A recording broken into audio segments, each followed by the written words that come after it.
Assalomu alaykum. Mana biz Tarvuz dalasidamiz. Ushbu loyiha 2025-Sanoat qurilish bank hamkorligida Toshkent viloyati Bo'ka tumani Cholobod mufida joylashgan bo'lib, 9803-133 kontrolda amalga oshirib kelinmoqda. Ushbu loyihamiz 3-bosqich jarayonida.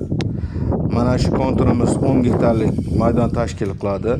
Maydonimiz yalpi to'rtburchak shaklda joylashgan bo'lib, bo'yiga 350 metrni, eniga 331 metrni tashkil qiladi. Hozirda ekilgan tarvuzlarimizga o'z vaqtida agrotexnik va o'g'ta ishlari amalga oshirib kelinishi orqali tarvuzlarimiz hozirda yetilib pishish jarayonida.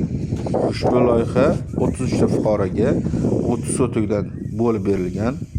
Loyiha samarali natija berish uchun Cholobod dehqon ishlab chiqarish kooperativiga biriktirilgan.